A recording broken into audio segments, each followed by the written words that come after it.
Reverse angle of the bow now, 0. Down the throat. It's a bow shot. Hello, YouTube modeling community. This is Rick. Hope everybody's doing well. And this is going to be an update on my build for the two March group builds. The March into Space, sponsored by ESU Warrior, and the Bandai group build from Munchkin Model and Man, Dan, and the other Dan, Papa Dan. So, but first, do a little mail call. Got in first this new card from Jeff at Treeline Model Works. This is his new card. I actually showed his the old card he had, which I received the last of. But Jeff's a great modeler. Checking him out recently, he just did a great bike for that group build. He's recently been doing a lot of 1930s, 1940s automobiles, so a fun channel to watch and listen to.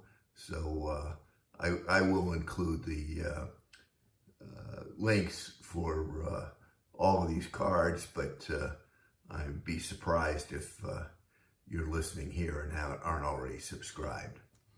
And also from Doug at Henley's Hobbies,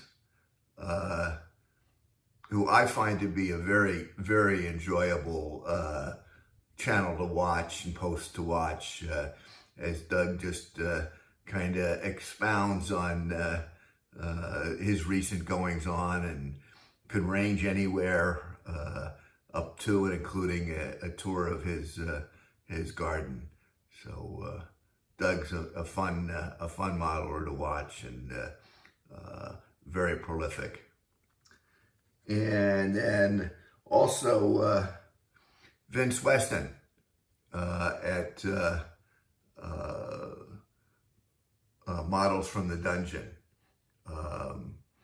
He did just recently for the small scale group build a really nice Model T in 1/32 from originally an Airfix kit, but boxed from MPC. So if you didn't watch that build, it'd be great to go back and watch it. So again, I'll post links to everybody. So now back to the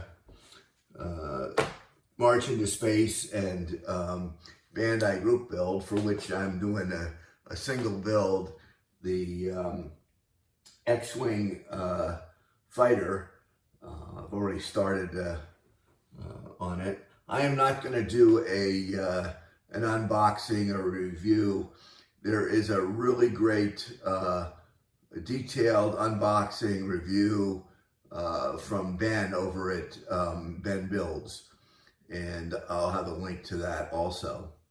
So he gives the background in it, and it's his intro to that is very interesting.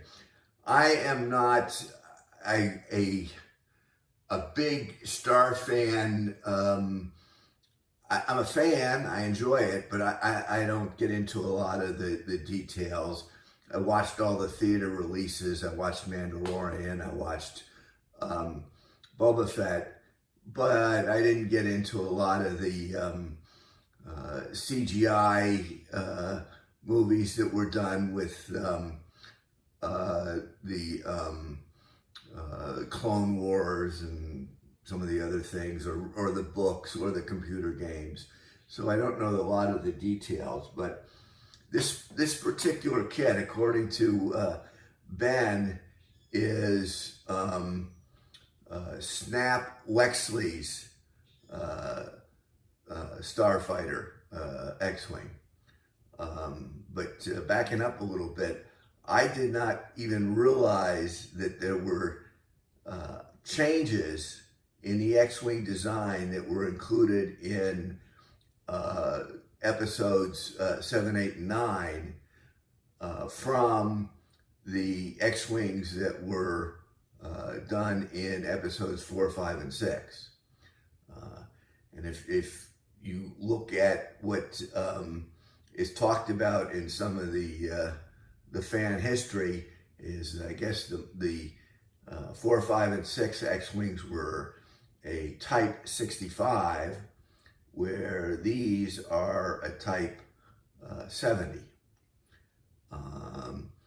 And the main difference, visual difference, is the fact that instead of 4 rounded intakes on the front of the X-Wings, there's 2 semicircular intakes that when the wing is collapsed form a single circular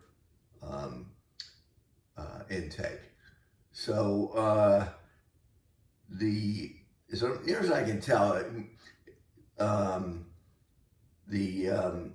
the kit history here is that 5, 6 years ago, or at some point when the first of the final trilogy came out, Bandai issued the Resistance X-Wing, and that had kind of standard markings from the episode 7, I think. And then recently they issued both a orange and a green markings of the Type 70 configured and painted as this one is, with one being orange and one being green. Now the orange one is the X-Wing of Poe Dameron, I guess is what the character's name is.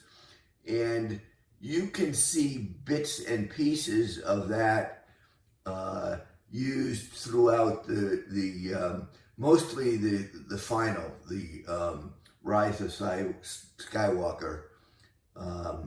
But more interestingly, the actual full prop, 1-to-1, is being restored at the Smithsonian Institute. And I'm going to show just a quick clip from some video that's out there on that, and I'll put the link to that in.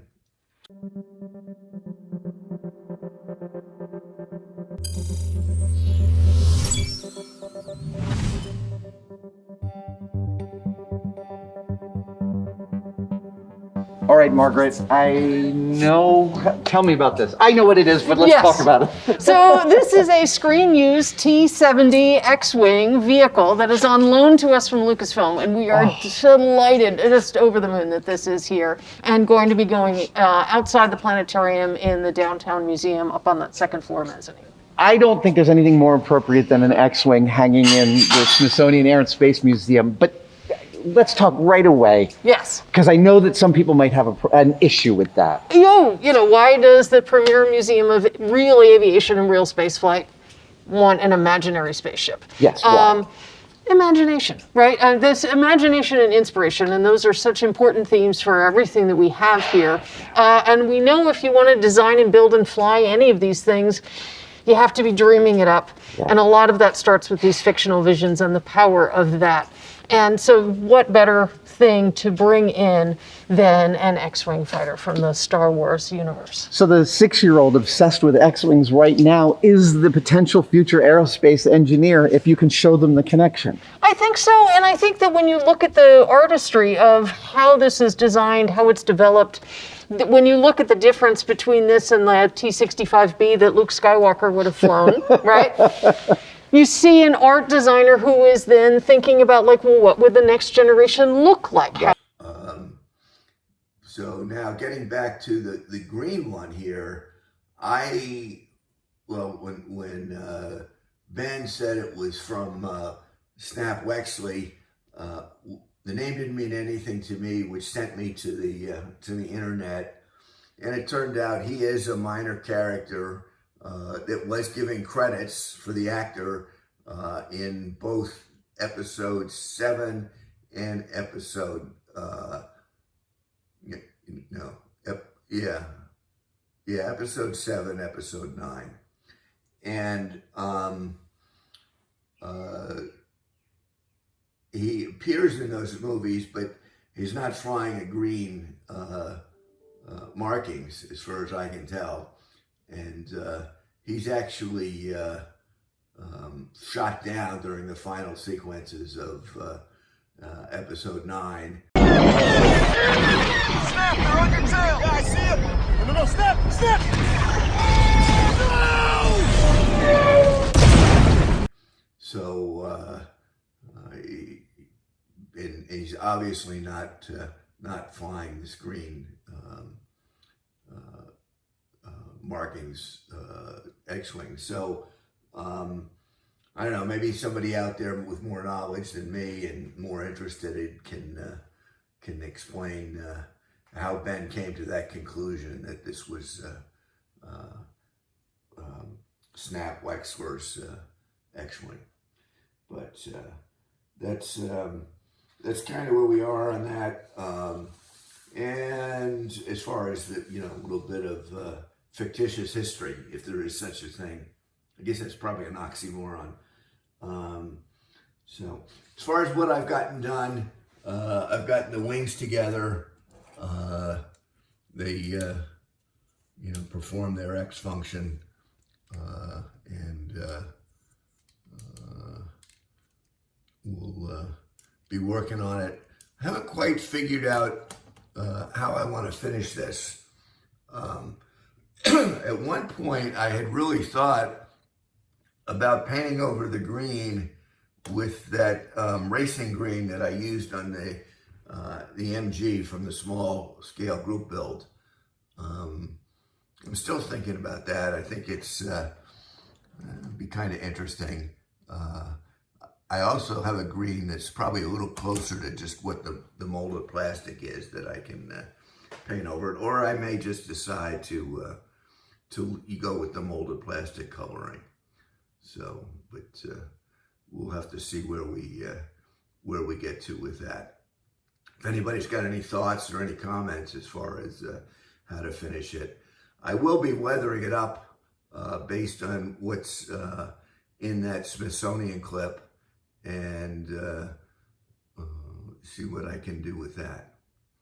So with that, I'd like to thank all my subscribers, ask all the viewers to like, comment, and if you haven't already subscribed, please subscribe.